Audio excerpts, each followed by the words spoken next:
Section 9. And so I was preparing to end my days at St. Benedict's when I received Cedric Bell's response to my letter. It was well written, which I noted with pleasure, and contained no trace of rancor, which is what every teacher hopes to see in the maturation of his disagreeable students. In closing, he asked me to call him at East America Steel, and I did so that afternoon. When I gave my name first to one secretary and then to a second, and after that, moments later, heard Sedgwick's artfully guileless greeting, I instantly recalled speaking to his father some 40 years before. After small talk, including my condolences about his father, he told me that the reason he had replied to my letter was that he had often dreamed of holding a rematch of Mr. Julius Caesar, and that he was now willing to donate a large sum of money to St. Benedict's if I would agree to administer the event. Naturally, I assumed he was joking and passed off the idea with a comment about how funny it was. But Cedric Bell repeated the invitation. He wanted very much to be on stage with Deepak Mehta and Fred Mazzaldi. I suppose I should not have been surprised, for it is precisely this sort of childhood slight that will drive a great figure. I told him that I was about to retire.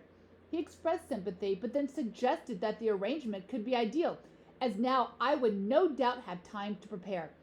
Then he said that at this station in his life, he could afford whatever he wanted materially.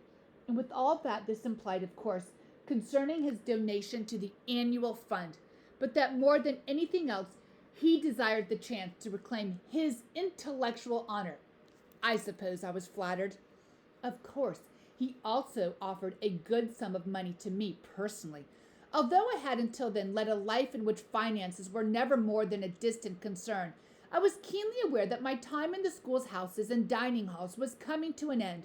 On the one hand, it was not my burning aspiration to secure an endowment for the reign of Charles Ellerby. On the other hand, I needed the money, and I felt a deep loyalty to the school regarding the annual fund.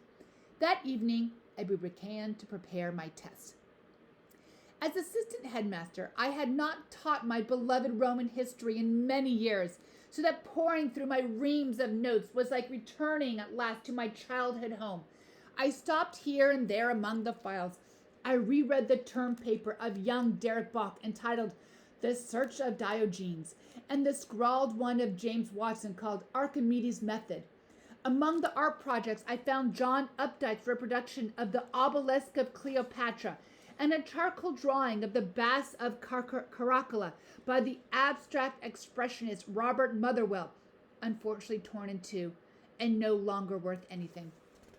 I always had been a diligent note-taker, furthermore, and I believe that what I came up with was a surprisingly accurate reproduction of the subjects on which I had once quizzed Fred Mazzaldi, Deepak Mehta, and Cedric Bell nearly half a century before.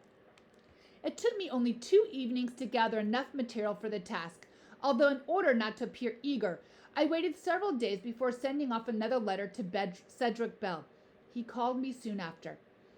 It is indeed a surprise to one who toils for his own keep to see the formidable strokes with which our captains of industry demolish the task before them. The morning after talking to Cedric Bell, I received calls from 2 of his secretaries, a social assistant and a woman at a New York travel agency who confirmed the arrangements for late July, 2 months hence. The event was to take place on an island off the Outer Banks of Carolina that belonged to East America Steel, and I sent along a list from the St. Benedict's archives so that everyone in Cedric Bell's class would be invited. I was not prepared, however, for the days of retirement that intervened. What little remained of that school year passed speedily in my preoccupation, and before I knew it, the boys were taking their final exams. I tried not to think about my future, and at the commencement exercises in June, a small section of the ceremony was spent in my honor, but it was presided over by Charles Ellerby, and gave rise to a taste of copper in my throat. "And thus we bid adieu," he began, "to our beloved Mr. Hundert." He gazed out over the lectern, extended his arm in my direction, and proceeded to give a nostalgic rendering of my years at the school to the audience of jacketed businessmen, parasol ladies, students in St. Benedict's blazers, and children in church suits, who, like me, were squirming at the meretriciousness of the man. Yet how quickly it was over. Awards were presented, Hail, fair Benedicts was sung, and as the birches began to lean their narrow shadows again against the distant edge of the marsh, the seniors came forward to receive their diplomas. The mothers wept, the alumni stood misty-eyed, and the graduates threw their hats into the air. Afterward, everyone dispersed for the headmaster's reception. I wish now that I had made an appearance there, for to have missed it, the very last one in my career, was a far more grievous blow to me than to Charles Ellerby. Furthermore, the handful of senior boys who over their tenure had been pierced by the bee sting of history no doubt missed my presence, or at least wondered at its lack. I spent the remainder of the afternoon in my house, and the evening walking out along the marsh, where the smell of wood smoke from a farmer's bonfire and the distant sounds of the gathered celebrants filled me with the great, sad pride of teaching. My boys were passing once again into the world without me. The next day, of course, parents began arriving to claim their children. Jitney buses ferried students to airports and train stations. The groundsman went around pulling up lacrosse goals and baseball bleachers, hauling the long black sprinkler hoses behind his tractor into the fields. I spent most of that day and the next one sitting at the desk in my study, watching through the window as the school wound down like a clock spring toward the strange, bird-filled calm of the second afternoon of my retirement, when all the boys had left and I was alone once again in the eerie quiet of summer. I owned few things besides my files and books. I packed them, and the next day the groundsman drove me into Woodmere. There, I found lodging in a splendid Victorian rooming house run by a descendant of Nat Turner, who joked, when I told her that I was a newly retired teacher, about how the house had always welcomed escaped slaves. I was surprised at how heartily I laughed at this, which had the benefit of putting me instantly on good terms with the landlady. We negotiated monthly rent, and I went upstairs to set about charting a new life for myself. I was 68 years old. Yes, perhaps too old to be headmaster, but I could still walk 3 miles before dinner, and did so the first afternoon of my freedom. However, by evening my spirits had taken a beating. Fortunately, there was the event to prepare for, as I feared that without it those first days and nights would have been unbearable. I pored again and again over my old notes, extracting devilish questions from the material, but this only occupied a few hours of the day, and by late morning my eyes would grow weary.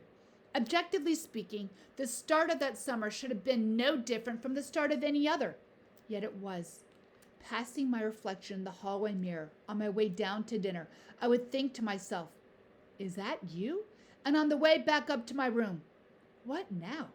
I wrote letters to my brothers and sister and to several of my former boys. The days crawled by. I reintroduced myself to the town librarian.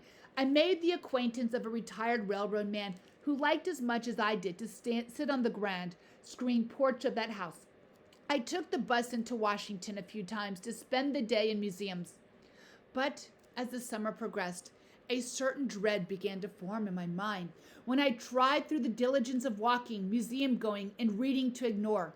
That is, I began to fear that Cedric Bell had forgotten about the event. The thought would occur to me in the midst of the long path along the outskirts of town, and as I reached the Potomac, took my break, and then started back again towards home, I would battle with my urge to contact the man. Several times I went to the telephone downstairs in the rooming house, and twice I wrote out letters that I did not send. Why would he go through all the trouble just to mock me, I thought. But then I would recall the circumstance of his tenure at St. Benedict's, and a darker gloom would descend upon me. I began to have a second thoughts about events that had occurred half a century before. Should I have confronted him in the midst of the original contest? Should I never even have leapfrogged another boy to get him there? Should I have spoken up to the senator?